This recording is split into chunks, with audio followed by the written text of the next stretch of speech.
everyone, and welcome to the World Explorer podcast, where today we just find out if me and Isaac are capable of debating or if this will just become another discussion or not. But we are going to be taking on the very, is it controversial subject? Maybe just to us. I didn't even know this was a subject until you told me about it like a week ago. Like all things and defining things, there can be discussions around it. And today we are doing that, and we're going to try to come up with a solid definition for what world building actually is. Because it turns out me and Isaac have different ideas on that, with his being a bit more, toned in, while mine's a bit more broad.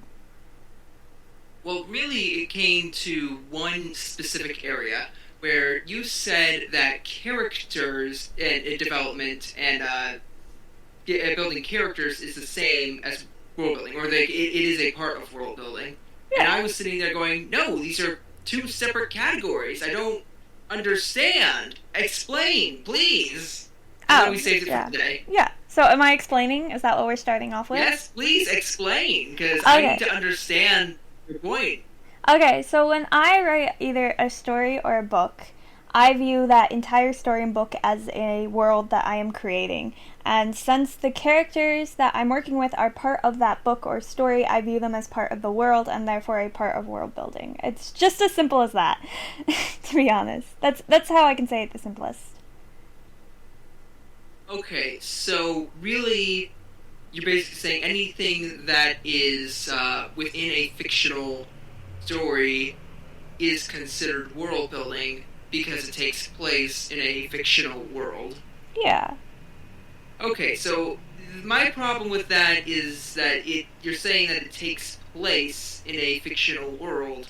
Well, that fictional world is the world that you have built. It is the actual physical location and environment, and these are characters that can be thrown into this environment. But they aren't part of the world themselves. Yeah. Well, I guess I mostly do this because here's the main difference between you. I mean, I also write fantasy, but I also write a lot of oh my gosh, I forgot the term for non-fantasy. Just basic fiction? Yeah, well, my whole thought about it is that a lot of times with those type of stories, the only real, building of anything you're doing is your characters.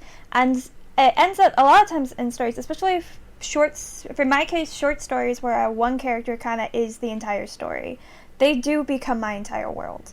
I have short stories, there's only one character in it, they're in the real world, and that's it. They are the entire story, they're my entire world that I am writing about. So I've always viewed characters as my world. Also, character writing is my favorite thing to do. Yay, environments and fun animals and things happening to your characters are cool and all, but I'd much rather be world-building characters. See, I used the term even there. And that's just what I like to do, and I always viewed it as part of world building because, a world is only so much, but it's the people or the sentient beings inside the world that really make a world come to life. We say world building animals. We count animals as world building, right? Yes. So why? Well, we're creating fictional animals. For example, that creature that we made recently that could scale rock walls. It had it had hooves. It had a long tail, a shell-like thing on its back. Yeah. That's a fictional creature that we were world building because it only exists in this other world. Isaac. Yes? Isaac, I hate to break it to you, but every character that you create, unless you're doing nonfiction, is fiction, and it's something you're creating specifically for that world. True. They're the exact same as an animal, you just give them more time. So, are you saying the more you build something, the less world building it is? No, in the sense that these are fictional items or people or whatever that you are putting into your world, you could call that world building to a point, but really, when you're talking about character development and character growth and arcs and all that, they're all bundled together in their own separate area from world building. There are areas where they might collide or intertwine a bit, but they're still separate. For example, when I create a mystical volcano, that is definitely not a character, but it can't have things that characters have, such as a character arc or a backstory or anything, or interest or anything like that, unless I make it alive. And once I made it come to life, and suddenly it is a character, well, now you call that both a part of the world building because it is this mythical creature and everything, and it has its own character. So it's also character development.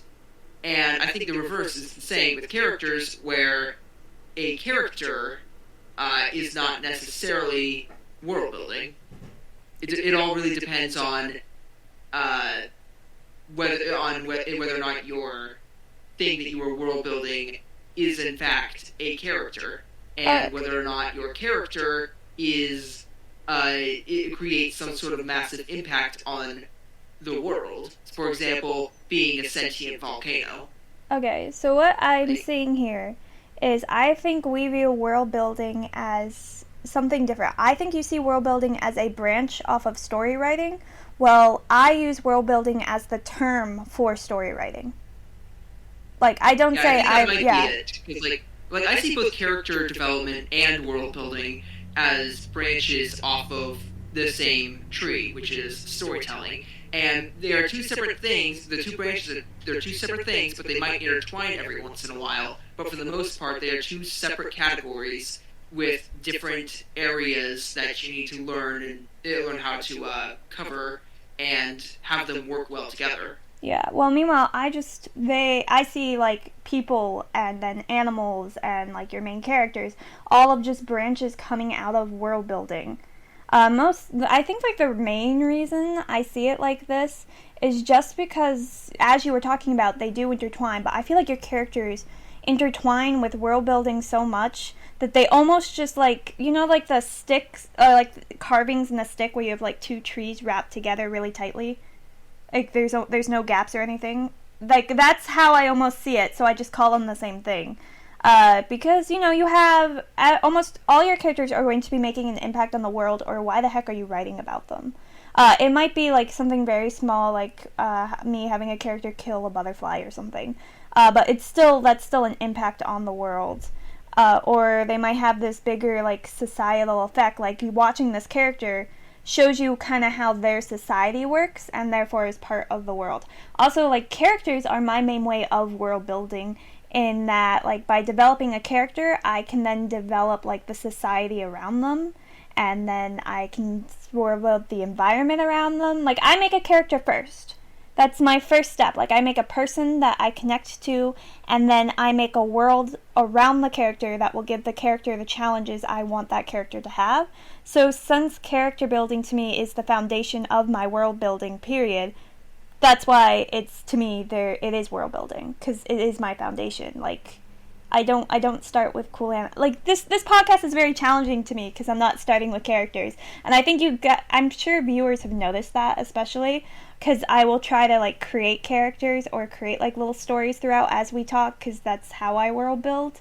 So I think, so yeah, it's the foundation of my world building is character development. Okay.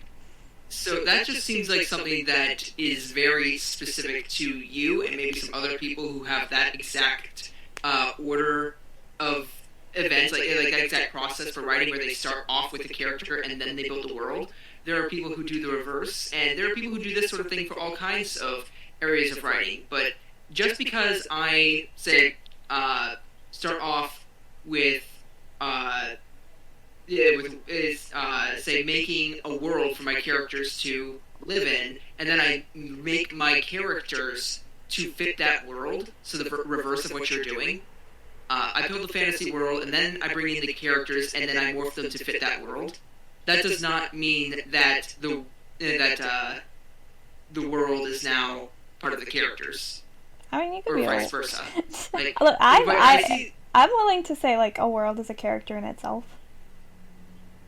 I'm willing to go there, like, to stay in the point. So the way that I see characters is they have things like arcs, personalities, interests, uh, etc. All those different things that you would learn about when learning to write a character.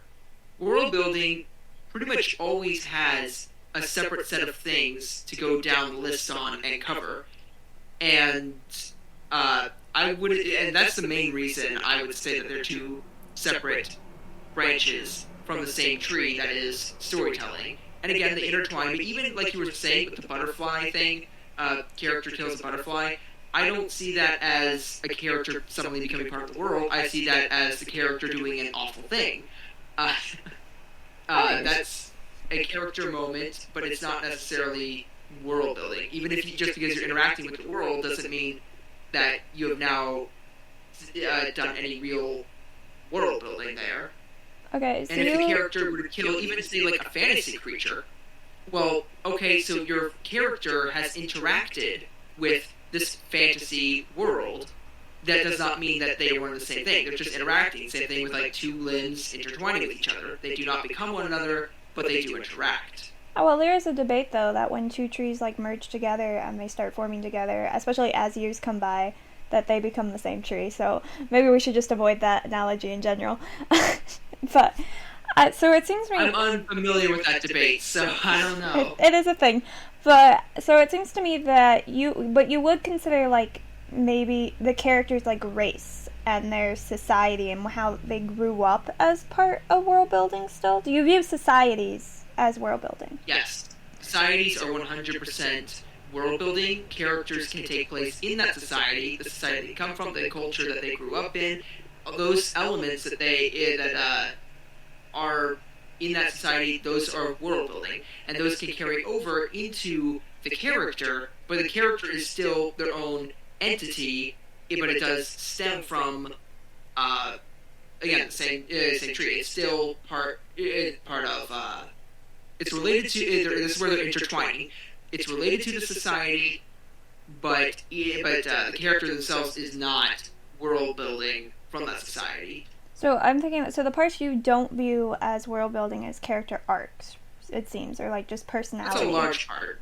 Like all the things that make up a character, the general like standard things that when you're writing a character you come up with, I don't see those as world building. Again, they can have an impact on the world. They can interact with the world. The world can interact with them. For example, pushing their cultures and the societal pressures and influences onto a character. But that does not mean that character has suddenly become part of the world building. That means the world's interacting with that character by causing the character to act in a certain way. Okay, so would you view then historical characters? So they're characters who they just like completed an event or something. They're kind of vaguely developed. Would you view those characters then as world building instead of actual characters? So like a historical figure. Like a president, the founder of the society in your world. They're long dead, but they founded the world. You view that person as world building, not as a character. I would actually, see that person as leaning more towards world building than character, really. Okay. That person doesn't even have much in the way of character. So, yeah, I would actually say this is where they sort of intertwine and he's sort of a little bit of both. But but unless they actually give this character a lot of character to actually make it, like you said, a character, no, that's world building. Okay. Even if he has a name, a face, an interest, and did a thing, he's still primarily world building. Alright, so that means your character can still become part of world building when they do like drastic events that affect the world dramatically. It's less if they do a drastic event that affects the world to me, and it's more how much. I think it's more how much character do they have in themselves, and how much of a separate entity are they? Because the character that is a historical figure and is long dead is not really a separate entity. He can't go and do his own thing. He has no autonomy. He's dead. He's part of the world, and he doesn't really do anything in the story beyond what you said he did many years ago. Whereas a character that is still alive has this autonomy and is able to run around and interact with the world around them. and can learn about this historical figure who is part of the world. Yeah. That's more how I see it. So yeah, So does that mean Long that, Dead. out of curiosity, do you believe that characters can jump between being characters and being part of world building? For example, last week we talked a lot about Soren and the Dragon Prince and all that, and I want to use the example of the Wizard, who right now is probably more world building than anything else, but I'm thinking might become a character. But would he be considered someone who's jumping in between the two realms? Or would you say once he becomes a character, he's also a character in the episodes where he was at first world building?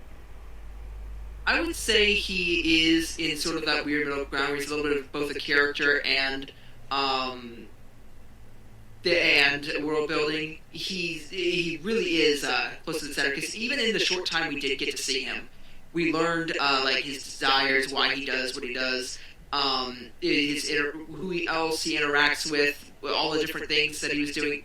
There's a lot that we know about him, even in the short time we get to see him. So he really, yeah, but he also doesn't have an impact on the story. He's like he does that one thing and then doesn't do anything beyond that, and he's supposedly maybe long dead. So I would say he's really middle ground right now. Hard to say, leaning a little bit towards world building. But yes, if they were to bring him in later on and add in more character and stuff to him and have him actually do stuff and interact with the world um, rather than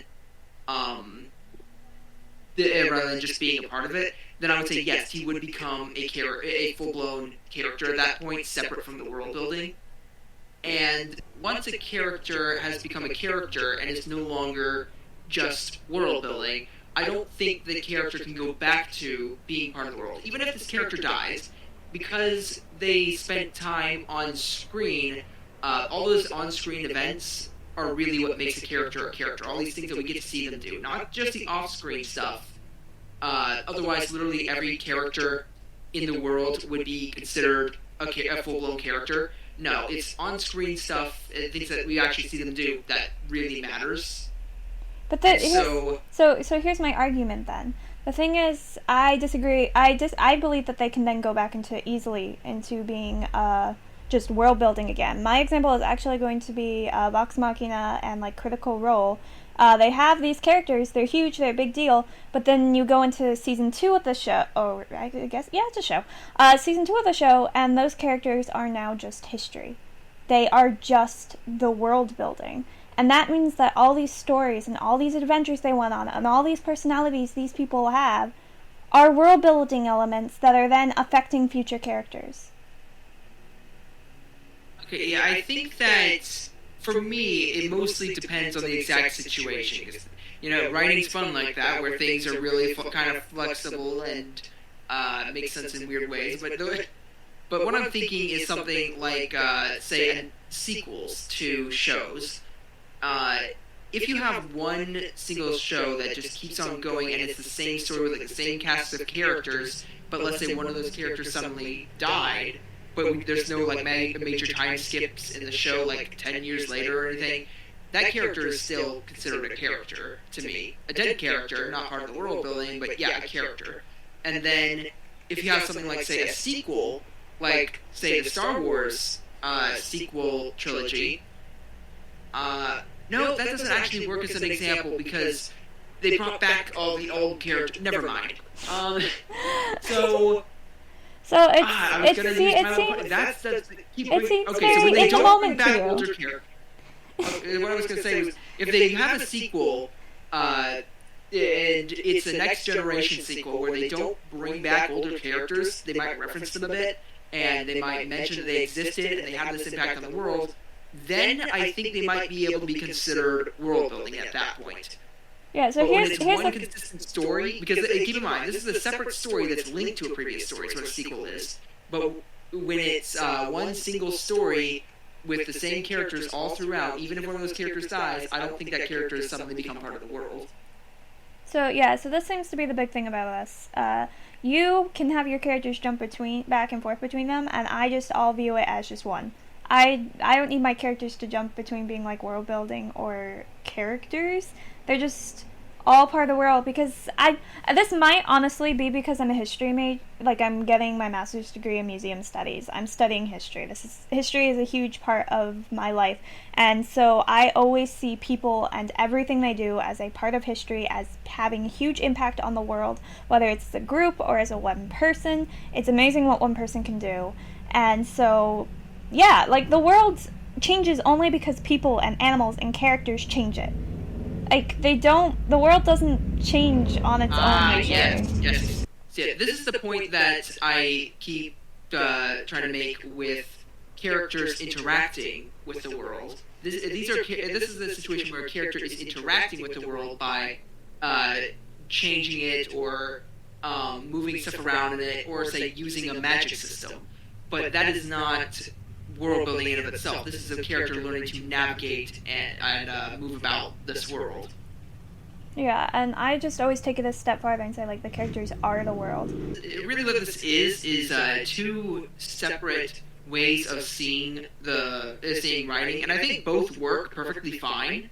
Like, they don't really... Like, I don't think it matters. Really, just want to state that. It doesn't even really matter. This is really kind of a pointless discussion in the sense that they both achieve the same thing.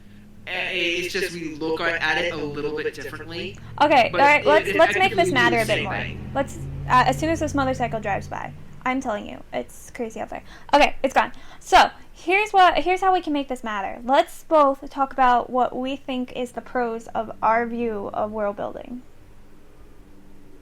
Because then people will get to see like the pros and cons and kind of decide which one they think is more benefits. Or they'll just get some sort of in-between situation, which I think is what a lot of people do. I don't think that many people have given this much thought. Up until now, like I thought that everybody thought of these as two separate categories. True. I'm not. I'm really curious if I'm actually in the minority or not. Like, I've never talked to people about it, so I've never asked them, "Hey, do you view character building as world building?" Anyways, so pros and cons. Do you want me to start? Sure. Okay, so other than like this allowing characters to be like a foundation to your world, I think like the biggest pro of viewing them as the same thing is that you kind of have a heightened sense of how your characters impact societies and like the world itself. Like you no longer view a story as just like one character. You view it as a history book. Yeah, so all my story writing is it's a history book, and being able to combine characters as part of the world that I'm building just makes it easier to write a history book, especially if you write things like nonfiction. Because I don't know how else you would like qualify writing about someone who actually existed other than saying like this is the world that this is this person, this is the world that they lived in, this is how they interacted and changed the world, this is the world. Like... And a world is just people to me. The world is characters to me. Like, they are everything. I guess it allows you to make your characters the most important thing in your story instead of the actual, like, environment and things. Because to me, like, when you say world building, that almost seems like it's the entire story. And in my eyes, it is. And so because it is, I add characters on there. Because characters are the biggest part of a story, and world building is the story. I don't know. I feel like I've never... I can see how this might help you, but again, I think this is a situation where you're maybe one of those more unique cases where I personally never have had a problem with keeping track of how the characters are interacting with the world and making the world come alive and all of that. I really just say, okay, here's some really cool elements to the world. Here's some fun, interesting things. Here's a magic system. Here's an interesting element, creature, etc. And then over here, I say, okay, here are my characters. How can I make them interact with this world and make it really interesting? And I can also say, well, if this character likes this thing, so I can make some other world-building element to interact with this character in a way that it wouldn't with any other character. Like, these are really two separate tools, in my opinion, that are often just working together to make the same thing. This is, again, where we're basically doing the same thing. We just have it laid out differently in our minds. Yeah, So so I'm not even sure if there are any pros or cons to either version. I think this is really just we're achieving the exact same thing and doing basically the exact same thing. The only difference is the layout yeah, in because our minds. And for you having you like, okay, this is the element, and then this is the character, and this is how they interact. For me, it's more like, okay, this is an element, this is an element, this is an element. Let's just throw it in the pot and see what happens. So I have like a fully developed character. I have a fully developed like environment. I have a fully developed item, and then I kind of throw it in and I wait to see what happens. I am a very spontaneous writer. I don't know what's gonna happen. Like I can't write the end. I try to have like an endpoint in mind, but at the same time, like I wrote a story for class, and I started writing, and I had this really grand end in mind while I was writing it, and then I got halfway through and said, well, my characters just said they didn't want to do that, so now I have to do this instead. And so I never wrote that really cool ending I wanted to, because my characters and the world that I was building decided they wanted to go into a different direction. So I don't. I guess maybe that's it. Like for me, I feel like this seeing world building as and everything being under this one umbrella makes me feel like I have more freedom to be spontaneous. Like this element can now be a main character. This main character can now turn into an element. Things just flow in and out of labels easier because I don't really give them extra labels. They're just all world building. It's all one thing. yeah, I don't really like label anything too hard. Like when I'm writing, instead I just you have like your world building umbrella. I have my story umbrella, which is essentially the exact same thing. It's just that I have a couple things underneath the umbrella of stories where it's just like, okay, in the story we've got, over here's our package of world building, over here's our package of characters, over here's a package of all these different things, but they can mishmash a little bit. They get the boxes of each individual story building item get mixed up. Sometimes a character might end up in the world building box. That happens. It's not a very organized system, because if it were organized, it would become extremely bland, and I wouldn't be able to get creative with it. Yeah. So this is it. I think I've identified our difference, Isaac. I have world building and story goes under it. You have story and world building goes under it. So I view stories as being part of world building. Because, the history of the world, whatever my characters are going through, the different people in the past, the societies, that's all world building to me. So story is under world building. Well, you have it reversed. Yeah, to me, it's the characters. What you're telling is the character's story, and their story takes place in this world. It's these are both things that are underneath the umbrella of story, two separate items, but they intertwine in the story. That's more. These are just sort of the two different ways of how we've got it reversed. It's just swap out story with world building. Yeah, but I can see how other than that, we're pretty much exactly the same. Yeah, but I can see like how this might cause difference in like your writing and how your stories end up. Because when you have like story as the main focus, then that's what your main focus in writing is going to be, is like the events that are happening to the characters and the world around them. While my focus being more on world building. Which is weird, because when we talk, I feel like it's reversed, but, like, my brain thinks world building first and then story, even though I talk more about story. So I don't know why that works. I'm sure there's some psychologists out there who can explain how that makes any sense. I don't have a set rule for myself where I must always make my world and then my characters from the world, or vice versa. I'm more like, oh, I came up with an interesting idea. It's just like, I feel like making a heist story today, and it's just like, look, heist story. Now, this would be an interesting character to have in a heist. Oh, and it would be cool if it was in this sort of fantasy world and they had this fantasy element for the heist. Or alternatively, I might just start off with an idea of, this is a really cool, interesting character idea and some story elements that this character could go through to have an arc. But how can I make these cooler? Oh, let's spice it up with a bit of interesting world building. And then, it'll have this type of story. And like, the order, for me, really depends on what idea I came up with on the fly. Just that day, it varies. Like, it's not, I must do one set thing. Well, yeah, I start stories based off of emotion. An idea. Yeah, I start a lot of stories off with emotion, so, like, I feel this today, so I'm going to write a story that makes other people feel like this. But Yeah, I don't again, do that's that. that's a short story writing style that does not work well with like longer books and longer stories. That's something, and maybe that could be another thing like causes this difference. Is I am a short story writer more so than a longer. While you're a longer book versus short story. So short story. You just there's not much you can write. Like you have to fill an entire world in 2 paragraphs.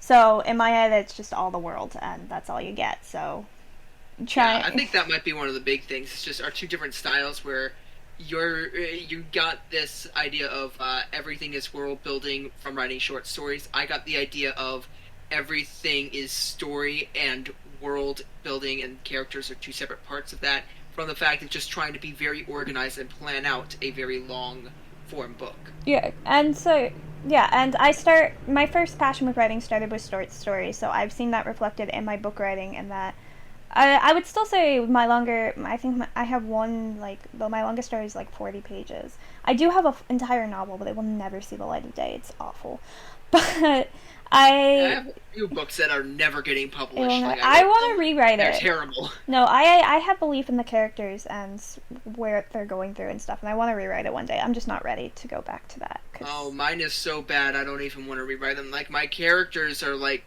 not barely even considered characters. My characters are more like world building than characters. If you're going by my system, a lot of them really were more like world building than anything else because they didn't have any character. I had like five that had some level of character, and they were very two-dimensional and shallow and sometimes annoying. see, That's okay, the reason these books will never be published or rewritten. yeah, so my thing is my characters are well, one of them's based off of me and then the rest are based off of like my core friends group in middle school. So it is them as people, and then I put us in this situation and I wrote a story about it. And I love it, but part of me is also scared like I do rewrite it, I publish the book and then those friends find it and then they discover how I thought about them like genuinely. Like I never thought anything mean. Like these were my best friends and I loved them. But there's like some like one of them I had a crush on for the longest time and that is very adamant in like the book and the story.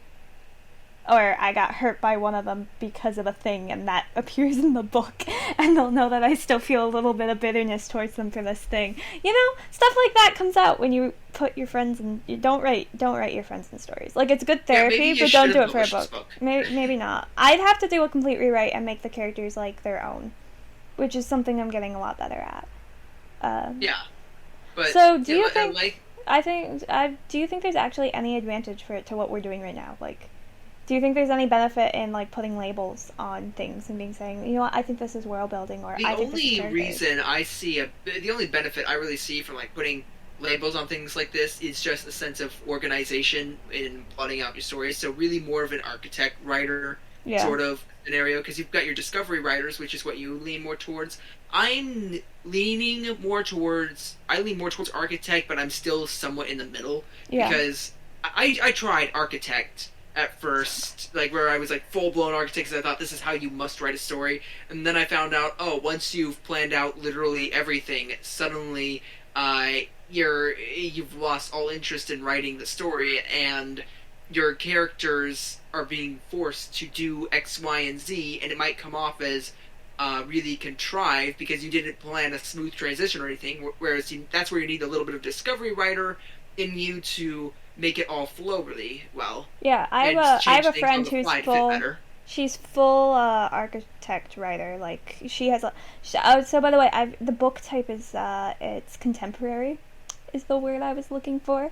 I thought of it because my friend Oh, is an architect writer who writes contemporary books, which I didn't know was a thing that like contemporary writers would go so full architect. But she had lists, character like her character traits were written out with like and their history and their backstories and I hated her style of writing so much. I'm like I could never. I'm such a discovery writer. It's not even funny. Like yeah, I can never be architect. I don't I tried it once I had to for a class and it did not go well and I wanted to burn the course that my mother made me do to the grounds. yeah, I think I remember you telling me about that. She was like, here, take this course on writing, it will help you. And then it was like, you must plan out literally everything. You're like, no. Here's the thing. They If kept saying I needed a anyone... mentor. I want to And give I'm a like, I warning don't to... have a mentor character in this story, and I'm not adding one for you. Yeah. I want to give a warning to anybody out there who's writing or is planning on writing anything. If you take a course that teaches you how to write a story, and they say you must do X, Y, and Z no matter what, these are vital parts of your story, throw out that information and like disregard what that person just said because Warn all that your is a friends. lie. Like, Like no. my mom was like, "Oh, I'm Writing gonna is so give." flexible. Yeah, my mom's like, "I'm gonna give this program away to someone," and I'm like, "No, no, no. Just like go sell it cheap somewhere and let some stranger deal with it. Don't force my friends into this." I don't care what you say. It's bad. Uh, my mom was in sort of a similar situation where the thing is, I was looking at a lot of YouTube videos that taught stuff on writing, and there's plenty of great free resources out there. Like pretty much everything I've learned is self-taught from free resources like YouTube, Yeah. and just listening to a lot of people talk. Mhm. And then my mom had this course that she wanted to show me, and there was like this because it was from an author that she had read the books of. I think it was Ted Decker, I did that. and he had a class where it's like he gave this very short sort of free sample sort of setup for how to write, and I'm listening to him talk, and he's doing the thing where it's you must write like this X, Y, and Z. And he did it, and she was telling me she loves his writing because it keeps the story moving. Well, I'll tell you what, he did not keep the lesson moving. He was like dragging out the points as long as possible, saying, "I'm going to explain this thing to you." But first, let me spend the next 10 minutes telling you how I'm going to explain this thing to you. Yeah, no. Like, And I was like, no, this is not a course I want to pay like $1,000 for. And it was like hundreds of dollars. I do think that you had an option that was over $1,000 to buy it. And my mom was like, you should get this. I'm like, no, I don't want it. Are you sure? No, I'll stick to the free resources. So, Brandon Sanderson, Hello Future Me, Overly Sarcastic. Yeah, that's what you're Shadiversity. Yeah, I want to say, well, if you are like interested in writing, what you want to look for are people who give advice or like tips they use or something, but they don't like demand that this is have to you. Overly Sarcastic is a great example of that. If you're looking for like stereotypes and how stereotypes are like defined and used and stuff, she has the girl who does it has like this whole series based off of it, and it's great. I love her stereotype series, and I would highly recommend it. Or like even what we're doing, like right now we're sitting here, let's define world building, and our general consensus is, hey, here's 2 different ways you could define it, and I bet there's others, and either one is valid, but it does help for you personally to kind of know how you view it, because it will help you decide the best way to organize your stories. I think this is a good revealer if you're like an architect writer or a discovery writer. I think it shares a lot about you and your writing style, so that's why I would personally say thinking about this might be helpful. But I also don't think you have to think about it. Like we wrote tons of stories and we never thought about it, and we're fine. And I still like my stories. Like I'm still a big fan of them.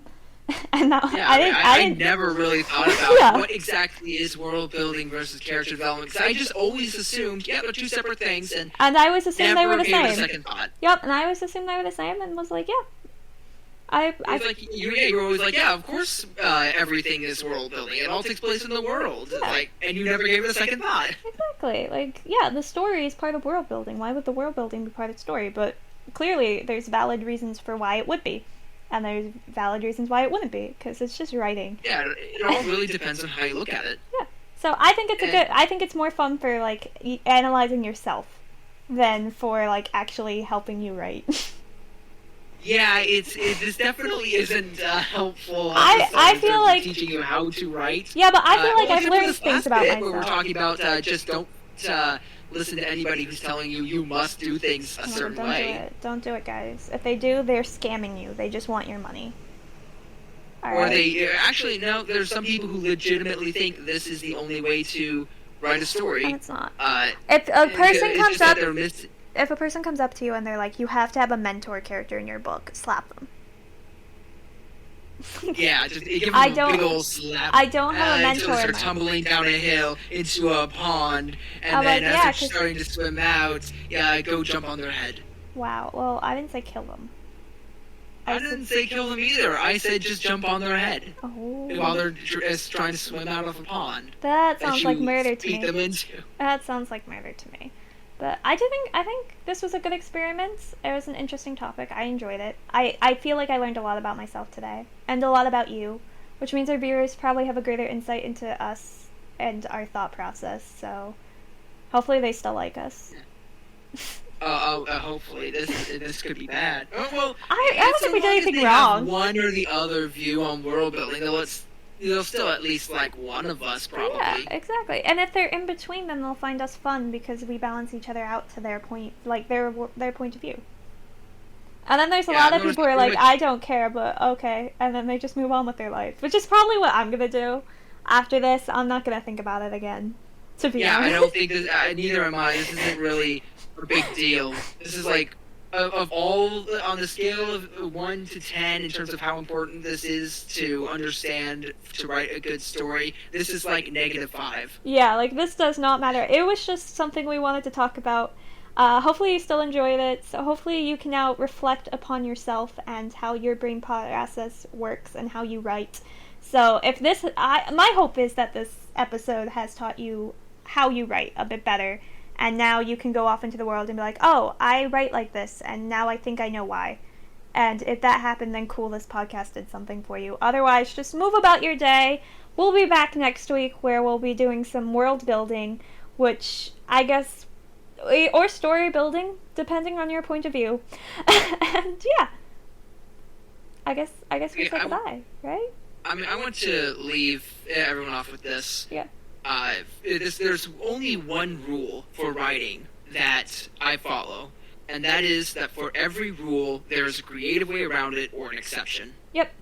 Like, that is the only rule I follow in terms of writing. Yeah, definitely. Like my writing professors would be like, oh, here's a bunch of like suggestions, and here's a bunch of ways in which that suggestion wouldn't work and that the story is better. And he was always like pointing out, oh, remember when I told you this thing? Well, this person wrote this story, and see how they totally went against that, and that the story's still amazing. Like, and they made points about that all the time, and that's why I know I feel like I got my money's worth in those classes. But we are gonna end it there. We will see you next week, guys. Farewell, goodbye, and good night, or good morning, good afternoon. I mean, it's 8 o'clock now. It's just a little past 8 o'clock now, so... Yeah, but they watch this in the morning. They watch this at 8 a.m. is when this goes live, so maybe it's a good morning. True. But Good sometime. yeah, whatever time it is, have a good time. Farewell.